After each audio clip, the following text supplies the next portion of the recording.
Price the lord. Welcome to word of life. கர்த்தர் இன்றைக்கு கொடுக்கிற ஒரு அருமையான வார்த்தை மீகா 4வது அதிகாரம் முதல் வசனம்.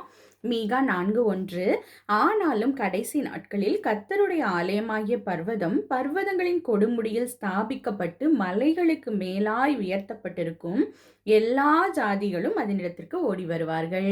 நாம் தான் கர்த்தருடைய ஆலயம். இந்த நாள்ல எப்படி வேணா இருக்கலாம், ஆனா கர்த்தர் குறித்த ஒரு நாள் வரும். அந்த நாளிலே கர்த்தர் நம்ம எல்லா பர்வதத்துக்கு மேலாக, அதாவது யார் யாரெல்லாம் நம்மளை விட பெரியவங்க அப்படி இப்படி சொல்றாங்களோ அவங்களுக்கு மேலாக நம்மை உயர்த்தி வைப்பாராம். எல்லா ஜாதிகளும் நம்மை தேடி ஓடி வருவார்களாம். இதை புரிந்து கொள்ளுமாறு ஒரு சம்பவத்தை நம்ம இந்த நேரத்துல பார்க்கலாம். ஆதியாகமம் 7வது அதிகாரத்துல பார்த்தோம்னா, கர்த்தர் நோவாவை தெரிந்தெடுக்கிறார். நோவாவிடத்துல ஒரு பெரிய அசைன்மெண்ட் கொடுக்கிறார். கொப்பேன்ற மரத்துல நீ ஒரு பேழை உண்டாக்கணும், 3 அடுக்கு வச்சு உருவாக்கணும், ஜன்னல் கதவு இருக்கணும், காட்டு மிருகங்கள் நாட்டு மிருகங்கள் இத்தனை ஜோடிகள் அப்படின்னு சொல்லிட்டு அவர் அதை ரொம்ப நாட்கள் பிரயாசப்பட்டு உருவாக்குறாரு.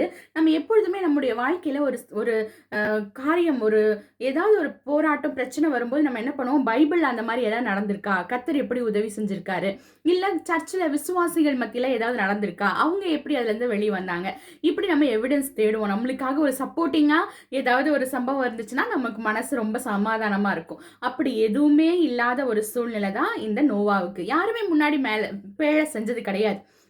ஆனா பாருங்க, முதல்லயே எல்லாரும் பைத்தியம்னாங்க. இப்ப கர்த்தர் எல்லாத்தையும், எல்லா மிருகங்களோடு இவங்க 8 பேரையும் உள்ள விட்டு கர்த்தர் கதவை அடைச்சிட்டார். அப்ப அவருக்கு மனசு எவ்வளவு பாரமா இருந்திருக்கும், என்ன நடக்க போகுதுன்னு தெரியல.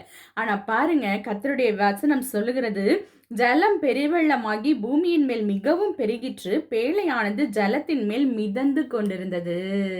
இப்ப எல்லா ஜனங்களும் அதை நோக்கி பாக்குறாங்க. பேழை கிட்ட வரவே முடியல. கர்த்தர் அவ்வளவு நாள் பிரயாசத்தை தேவன் எல்லாருடைய கண்களுக்கு முன்பாக உயர்த்தி வைத்தார். இதே போலதான் இந்த நாட்கள்ல, ஐயோ எல்லாரும் என்ன பைத்தியம்ன்றாங்க, கர்த்தருக்காக நான் உண்மையா இருக்கிறேன், என்னுடைய நிலைமை இப்படி இருக்குது அப்படின்னு சொல்லி நீங்க பரிதபிப்போடு இருக்கலாம். கர்த்தர் நியமித்த வழியில நம்ம ஓடிக்கொண்டே இருக்கும் பொழுது ஒரு நாள் வரும்.